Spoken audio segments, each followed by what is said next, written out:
बिस्मिल्लाहि वस्सलामु अला रसूलुल्लाहि वसल्लल्लाहु नबिय्युल उम्मी। दोस्तों, ऑन एयर मटीरिया मेडिका के हवाले से आज की दवाई है एस्क्यूलस है।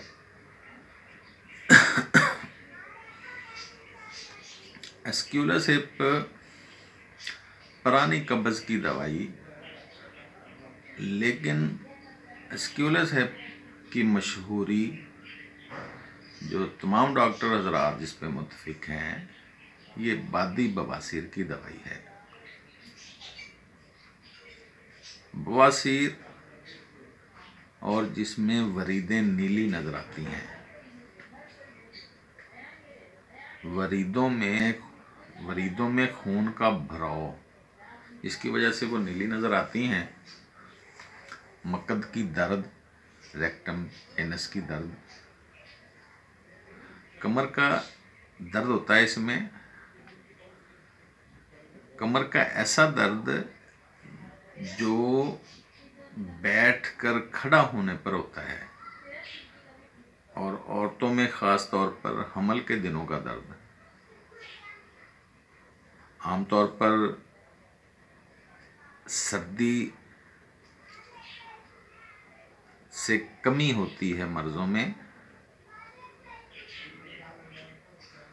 मगर उज़वी तौर पर गर्मी से राहत मिलती है। मरीज़ आमतौर पे मसरूफ़ रहना चाहता है।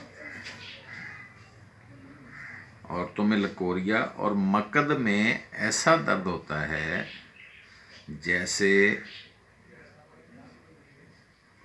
पखाने की आंत में लार्ज इंटेस्टाइन,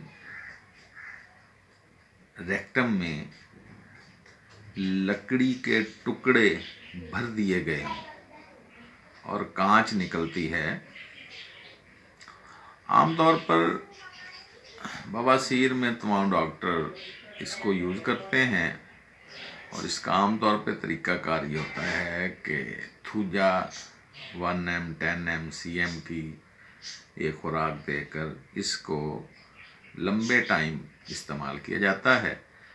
बादी बवासीर के जुमला मसाइल इससे, जैसे कि मौका बना होता है, मौके पे भी काम करती है, दर्द होती है, जलन होती है, चमूने होने का एहसास होता है। चमूने नहीं होते, लेकिन वो खारिश या दर्द जलन इसकी खास लामतें हैं।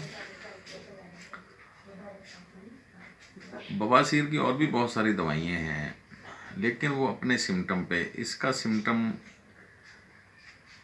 यानी पुरानी कब्ज़ के साथ, खून की नालियों में भराव के साथ, और मकद की दर्द के साथ। जैसे एलोज है, फ़र्ज़ कर लेते हैं, एलोज भी बवासीर की दवाई है। उसमें क्या होता है, उसमें ठंडे पानी से इस्तंजा किया जाए तो मरीज़ सुकून महसूस करता है। इसी तरह रेटनिया है, कॉलनसोनिया है। यहाँ हम सिर्फ एस्क्यूलस के हवाले से ही बात कर रहे थे, तो इस पे ही हमने फोकस किया है।